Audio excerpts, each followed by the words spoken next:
Hello friends, मेरा नाम अमन वशिष्ठ है। मैं लास्ट 5 ईयर से कॉम्पिटिटिव एग्जाम्स के लिए इंग्लिश पढ़ा रहा हूँ। पहले मैं पैरामाउंट कोचिंग सेंटर में पढ़ाता था, अभी मैं राकेश यादव सर की जो कोचिंग है प्रूडेंस कोचिंग सेंटर, उसके जयपुर सेंटर पे इंग्लिश पढ़ाता हूँ। ठीक है, और आज हम अपने जो नाउन चैप्टर चल रहा है उसके सेकेंड पार्ट को आज डील करने वाले हैं। जैसा कि आप जानते हैं, अपना ये ऑनलाइन पूरी कंप्लीट चैप्टर्स की सीरीज चल रही है। आप इस वीडियो के डिस्क्रिप्शन में जा सकते हैं। देखो, पढ़ने को तो आप ये पढ़ लोगे, शायद ये नाउन चैप्टर है तो ये आपको इजीली समझ में भी आ जाएगा, लेकिन ये कोर्स है ना आपके लिए तभी इफेक्टिव होगा जब आपने एक एक चीज़ बिल्कुल बेसिक से पढ़ रखी होगी। सब्जेक्ट क्या होते हैं, वर्ब क्या होते हैं, ऑब्जेक्ट क्या होते हैं, है ना। लैंग्वेज है मेरे भाई, सीक्वेंशियल वे के अंदर चलती है। तो आप क्या कर सकते हैं, जैसे आप इस वीडियो के ना यहाँ पे नीचे डाउन बॉटम ऐसे एरो दिख रहा होगा, उस पर आप क्लिक करेंगे तो आपको क्या है ना, आपको मेरी पूरी प्लेलिस्ट का लिंक मिल जाएगा, आपको मेरे नोट्स का लिंक मिल जाएगा, आपको मेरे टेलीग्राम ग्रुप का लिंक मिल जाएगा। टेलीग्राम ग्रुप पे और बहुत सारे नोट्स हैं, जीएस के नोट्स हैं, मैथ्स के नोट्स हैं, काफ़ी चीज़ें हैं। ठीक है, मैथ्स के नोट्स अभी उस पर एसएस भारती सर वाले जो डालने का मैंने प्रॉमिस किया था लास्ट वीडियो में, वो डल जाएंगे आने वाले 6-7 दिन के अंदर। मैं उसको डाल दूंगा। ठीक है, हिंदी और इंग्लिश दोनों ही मीडियम के अंदर डाल दूंगा। मेरे भाई 1000 पेज की है वो, तो उसको पीडीएफ बनने में समय लग रहा है, तो 15 दिन का मैंने टाइम मांगा था, 15 दिन हुए नहीं है, डाल देंगे उसको भी अपन। ठीक है, तो बहुत सारा कंटेंट है, मेरे फेसबुक ग्रुप का लिंक है, आप उन सब पे ऐड हो सकते हैं। ठीक है, वहाँ से जो जो कंटेंट है फ्री में अवेलेबल है वो सब आप ले सकते हैं। तो चलिए शुरू कर लेते हैं आज अपने नाउन चैप्टर के सेकंड पार्ट को, नाउन एंड केस को। पहले मैं थोड़ा सा साइड होकर एक बार आप पूरे के पूरे सेंटेंसेस अपने आप वीडियो पॉज करके एक बार सारे सेंटेंस देख लो, पढ़ लो और खुद से एरर निकालने की कोशिश करो। चलो मैं डील कर लेता हूँ। पहला सेंटेंस है, Kamal's wife's marks are the highest in her class. Kamal की वाइफ के जो मार्क्स हैं वो सबसे ज़्यादा हैं उसकी क्लास में। ठीक है, Kamal's wife's marks are the highest in her class. अब इसके अंदर आपको, अगर आपने रूल पढ़ रखा है तो बहुत अच्छी बात है। क्या है, ये 2 अपोस्ट्रोफी साइमल्टेनियसली यूज़ नहीं होंगे। ठीक है, आपको 2 अपोस्ट्रोफी साइमल्टेनियसली यूज़ नहीं करने, लेकिन मुझे अब 2 पोजीशन भी बनाने। देखो, वाइफ का पोजीशन होना चाहिए मार्क्स पे और कमल का पोजीशन होना चाहिए वाइफ पे, है ना। कमल की वाइफ के मार्क्स, कमल का पोजीशन हो जाए वाइफ पे और वाइफ का पोजीशन हो जाए मार्क्स पे, तो मुझे पोजीशन चाहिए 2, लेकिन मैं 2 अपोस्ट्रोफी लगा नहीं सकता, तो फिर करूँ क्या। मैंने आपको प्रोनाउन चैप्टर के अंदर एक बात बताई थी, काफ़ी बार वैसे रिपीट भी हो चुकी है वही सेम बात, कि एक प्रेपोजिशन होती है ऑफ।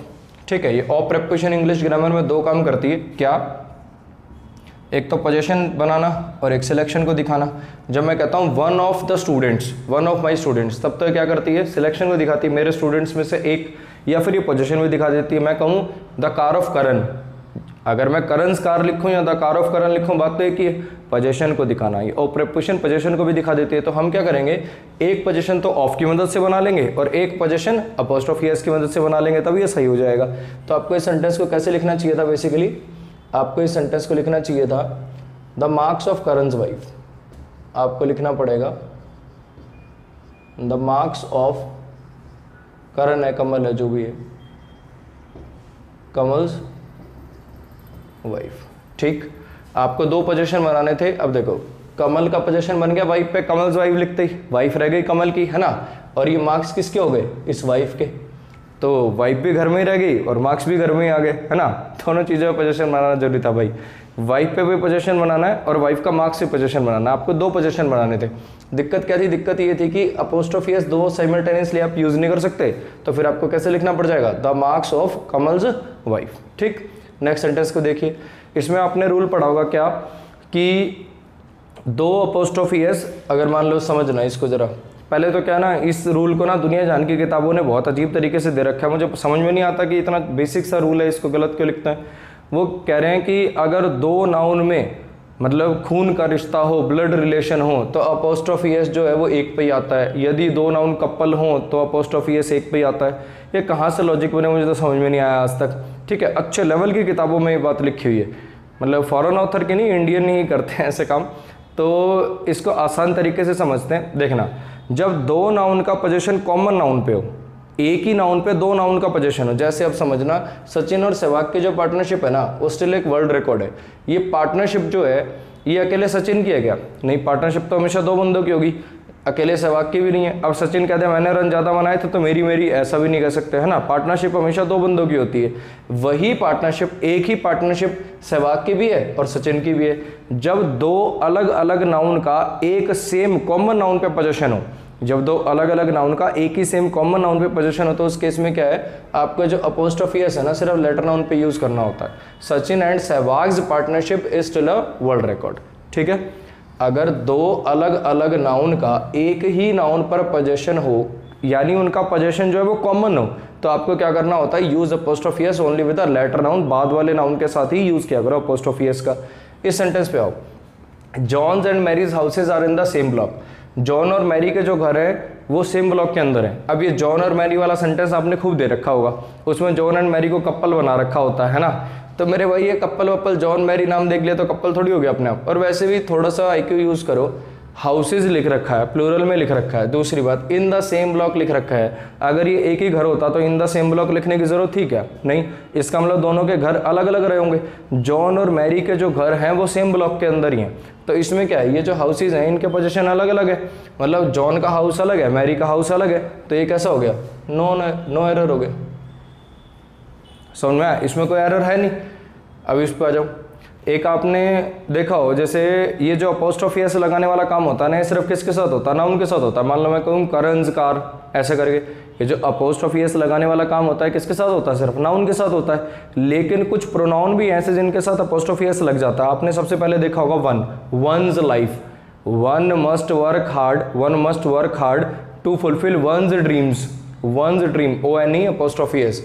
अब ये वन क्या है, एक प्रोनाउन होता है, प्रोनाउन होने के बावजूद इसमें क्या है, अपोस्ट्रोफी एस लग जाता है। ऐसी और भी बहुत सारे प्रोनाउंस हैं, जैसे एवरीवन है, समवन है, ठीक, नो वन है, एवरीबडी है, समबडी है, नोबडी है, इनके साथ क्या है, अपोस्ट्रोफी एस लग जाता है। ठीक, तो इस सेंटेंस को देखना, this is my problem and nobody else, this is my problem and nobody else. कहना क्या चाह रहे हो, ये जो प्रॉब्लम है ये मेरी है और किसी की प्रॉब्लम नहीं है ये। आपने क्या कहा, दिस इज माई प्रॉब्लम। ठीक, दिस सब्जेक्ट हो गया, इज मेन वर्ब हो गया, ये प्रॉब्लम सब्जेक्ट कॉम्प्लीमेंट हो गया, और आपने अपना पोजीशन बना दिया, इस पे क्या लिख के, माई लिख के, और ये क्या हो गया, पजेसिव एडजेक्टिव हो गया। आपने अपनी प्रॉब्लम तो कह दिया इसको भी, ये मेरी प्रॉब्लम है, और कहना क्या चाह रहे थे, और किसी की प्रॉब्लम नहीं है, ये मेरी प्रॉब्लम है और किसी की प्रॉब्लम ये नहीं है। तो आपको क्या करना है, नोबडी एल्स जो है उसका भी पोजीशन बनाना प्रॉब्लम पे।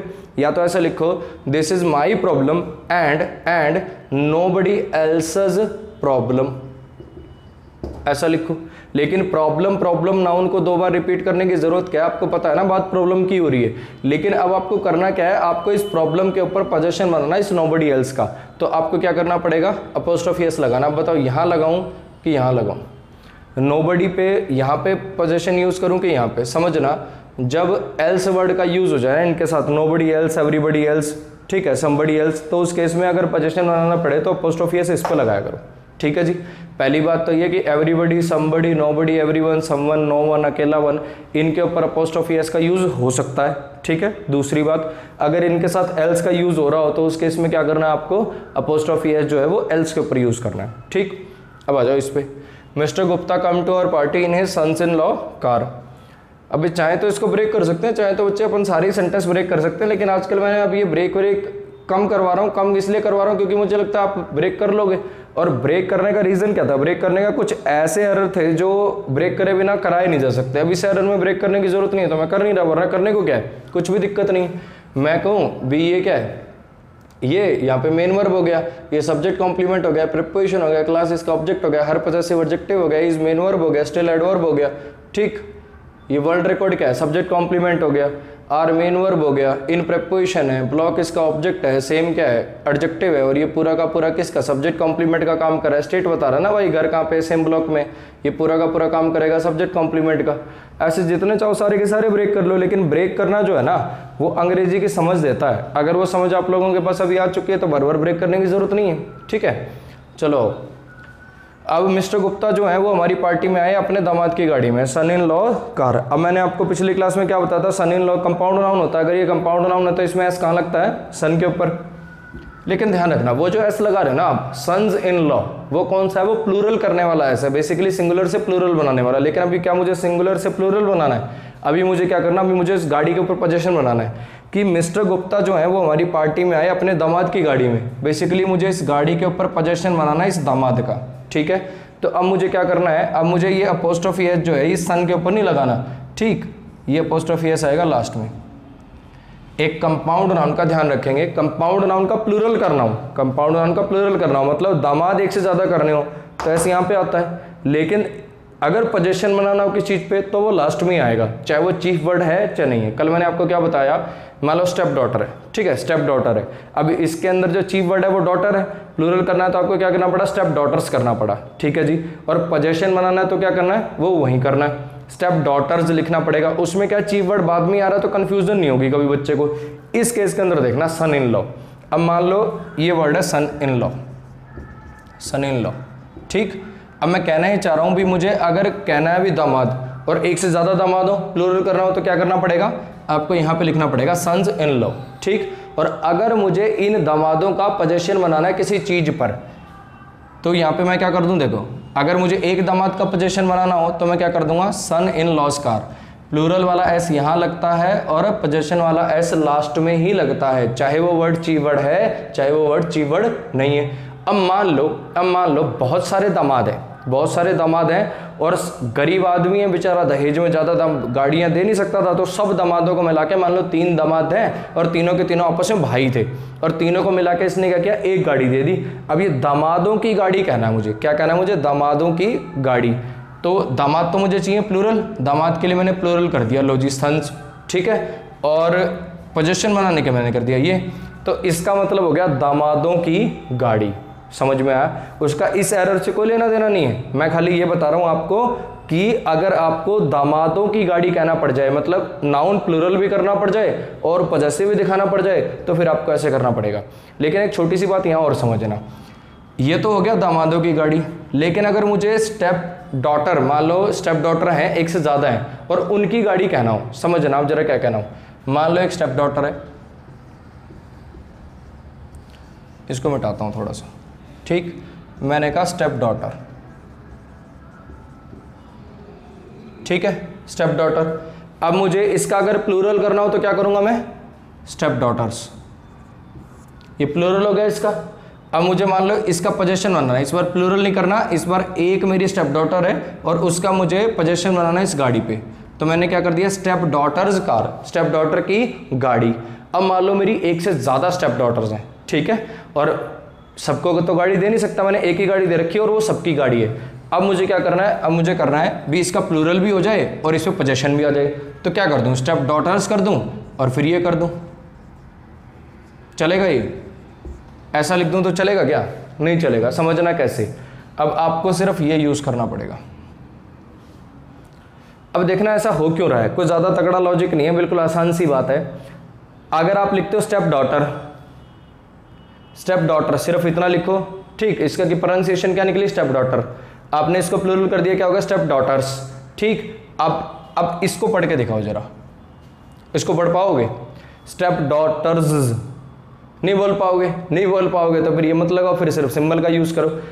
इस एस से ये स्टेप डॉटर्स प्लूरल हो रही हैं और इस सिंबल से पता चल रहा है कि इनका पोजेशन है। इस बार दूसरा वाला एस आप यूज नहीं कर पाओगे। मैं एक बार ना ये जो चीज मैंने फैलाई है ना, इसको समेटता हूं थोड़ा सा, मैं बोलता हूं दोबारा क्या कहना क्या चाह रहा हूं मैं। देखना, कोई भी नाउन है, कोई भी नाउन है, अगर वो सिंगुलर है, मान लो मैंने कहा भी टीचर, ठीक है, ये टीचर हो गया।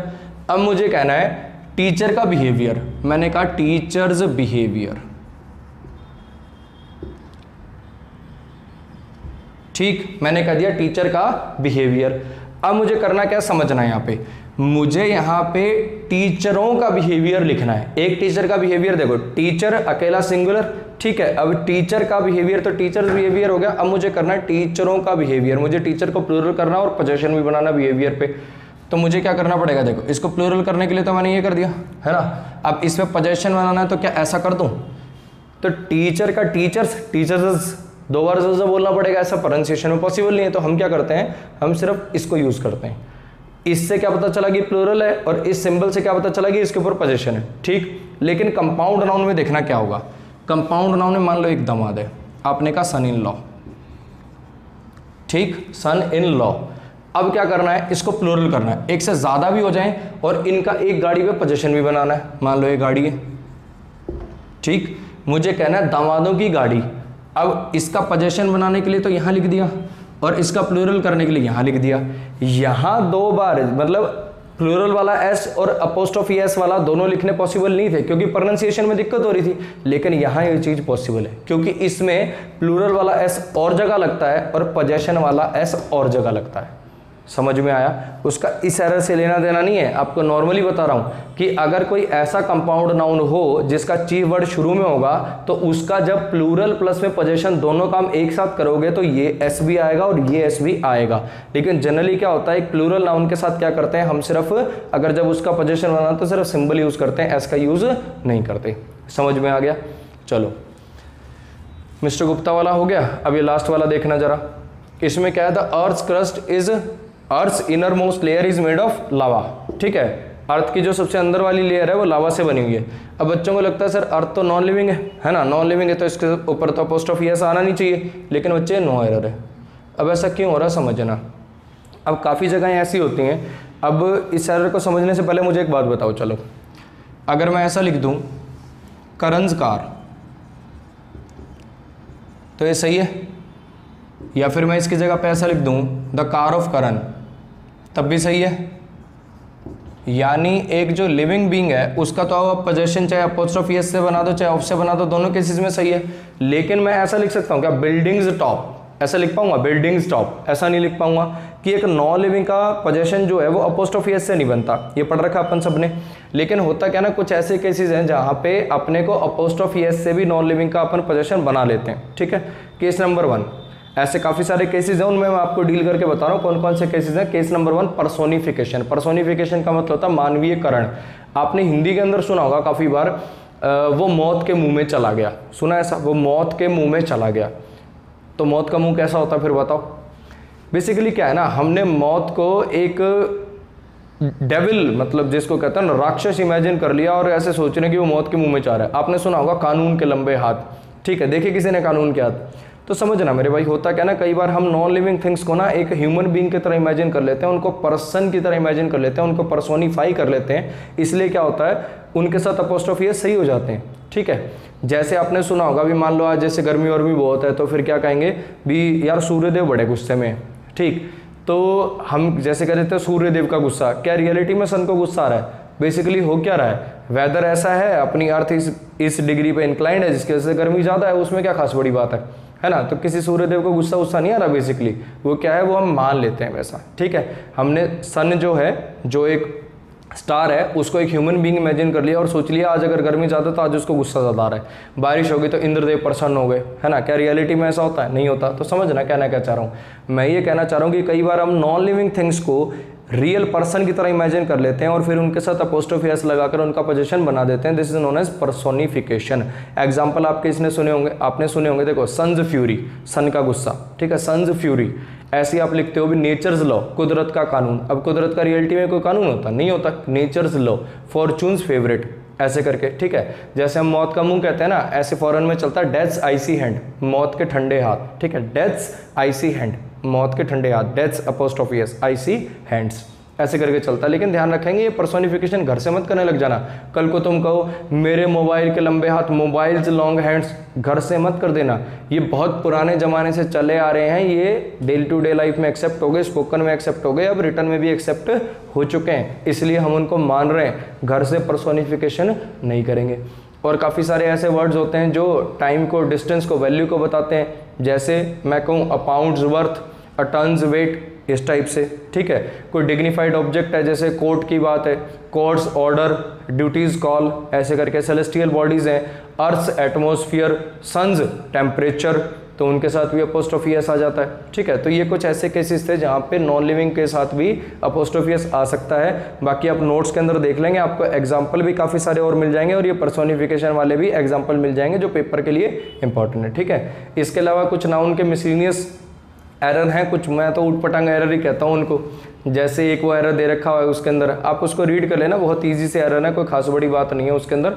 जैसे एक एरर आपको मिलेगा कि एनवी और जेलसी के बीच में डिफरेंस, कॉज और रीजन के बीच में डिफरेंस, सेंटर और मिडल के बीच में डिफरेंस, इस टाइप से है। सेंटर और मिडल में क्या डिफरेंस होता है भाई? सर्कल का तो सेंटर होता है, रेक्टेंगल का मिडल होता है। तो अगर आपको कहना हो भी रोड के बीच में गाय बैठी थी, तो सेंटर ऑफ द रोड कहूँ कि मिडल ऑफ द रोड कहूँ? को मिडल ऑफ द रोड। ठीक है। ऐसी कॉज और रीज़न में क्या फ़र्क होता है? कॉज होता है ऐसी चीज़ों का जो अपने आप हो जाती हैं, ठीक है। मैं कहूँ what is the cause of this earthquake, ऐसे जो अपने आप हो गई उनका तो होता है कॉज, जो आप डेलिबरेटली करते हो। What was the reason you slapped him, क्या कारण था तुमने इसे थप्पड़ मार दिया, उनका होता है रीज़न। ये हो गया कॉज और रीज़न का डिफरेंस। एनवी और जेलसी में क्या डिफरेंस होता है? जब दूसरे के पास कोई चीज़ देखते हो और फिर जलते हो। मान लो आपके दोस्त के पास एक बढ़िया सी बाइक है और रोज़ देख देख के जल रहे हो, काश यार ये मेरे पास होती, तब तो जो जलन होगी ना वो होती एनवी। और मान लो आपके पास कोई चीज़ है, आपको डर है कहीं ये मेरे से दूर ना चली जाए, जलन हो, ठीक है। अब मान लो एक हस्बैंड वाइफ है, मिस्टर गुप्ता मिसेस गुप्ता। अब मिसेस गुप्ता के जो हस्बैंड है मिस्टर गुप्ता, वो वर्मा आंटी से बड़ा हंस खेल के बात करते हैं, तो उनको और ये जलन, अपनी चीज़ दूर जाने की जलन, तो वो जेलसी हो जाएगा, ठीक है। एक होता है टैलेंट और स्किल के बीच में डिफरेंस। टैलेंट जो होता है ना वो बचपन से होता है, ठीक है, और स्किल जो होती है वो प्रैक्टिस से आती है। तो इस टाइप के कुछ एरर्स हैं, वो आप मेरे नोट्स के अंदर देख लेंगे तो आपको इजीली वो ग्रास्प कर लेंगे आप, ठीक है। तो इसके साथ अपना नाउन चैप्टर आज खत्म करते हैं और नेक्स्ट वीडियो के अंदर कोशिश करेंगे कोई और चैप्टर उठा लेंगे, सब्जेक्ट वर्ब एग्रीमेंट उठा लेंगे, ठीक है। काफ़ी कोर्स हो चुका है, अब अपने चैप्टर कुछ ही बचे हैं देखा जाए तो। अपने चैप्टर कौन कौन से बचे हैं अगर मैं देखूँ, चलो रहने देता हूँ लिखने को, फिर मैं लिखूंगा फिर कहोगे सर ये भी पढ़ाओ सर वो भी पढ़ाओ सर। पढ़ाने उतने ही जितने मैंने पढ़ाने। प्री के कोर्स का आपसे प्रॉमिस कर रखा था, टेंशन ना लो, पेपर भी थोड़ा सा अब डिले हो गया है। प्री के कोर्स से पहले मैं पूरा कर दूंगा। हर वीक में मेरी कोशिश रहती है कि एक वीडियो कम से कम आ जाए, ठीक है। जितना मुझे टाइम लगता है मैं बना रहा हूँ मेरे भाई, ठीक। तो इसके साथ आज की वीडियो यहीं ख़त्म करते हैं। और हाँ, मेरी बुक की बात जहाँ तक है तो मेरे भाई जैसे ही आएगी मैं फेसबुक पे अपडेट कर दूंगा, ठीक है। तुमसे ज़्यादा जल्दी मुझे है तो उस चीज़ के लिए बार बार प्रेशराइज मत करो यार, मैं ऑलरेडी बहुत टेंशन में हूँ बुक को लेके, तो कर रहा हूँ उस पर काम, ठीक है। वो कैब की बुक जो है वो 1 महीने के अंदर अंदर आ जाएगी, लेकिन जो एरर वाली बुक है उसमें भी टाइम लग सकता है। हो सकता है वो प्री तक आ जाए या मेंस तक आ जाए तो आ जाए, और नहीं आए तो नहीं भैया, मैं कोई प्रोमिस नहीं करना चाहूँगा। ये मेरी लाइफ का पहला प्रॉमिस है जो मैं पूरा नहीं कर पाया। अदरवाइज़ आज तक जितने मैंने किसी से वादे किए हैं सबके सब पूरे किए हैं। ये बुक वाला जो प्रॉमिस है मुझे लगा था कि हो जाएगा इतनी जल्दी, लेकिन ये ऑफलाइन और इन सब के चक्कर में इतना ज़्यादा हो गया कि मैं कर नहीं पाया उस चीज़ को लेकर, ठीक है। तो वो कैब वाली जो किताब 1 महीने में आ जाएगी, जैसी आएगी मेरे फेसबुक जो ग्रुप है उसमें पोस्टर शेयर करूँगा, उसका कवर पे शेयर करूँगा, आपको पता लग जाएगा कि बुक आ चुकी है, ठीक है। और जो एरर वाली बुक है वो 1-2 महीने हो सकता लग जाएँ और हो सकता है इस साल ना भी आए, ठीक। आएगी तो मैं बता दूंगा, कोशिश मेरी है कि 2 महीने में ले आऊँ उसको, आपके मेंस के पेपर से पहले ले आऊँ मैं उसको। अदरवाइज़ आप ये मान के चलेंगे कि सिर्फ इस साल वो कैब की किताब भी आएगी, जैसे आएगी मैं पोस्टर शेयर कर दूँगा, ठीक है। तो अभी के लिए thank you, all the best.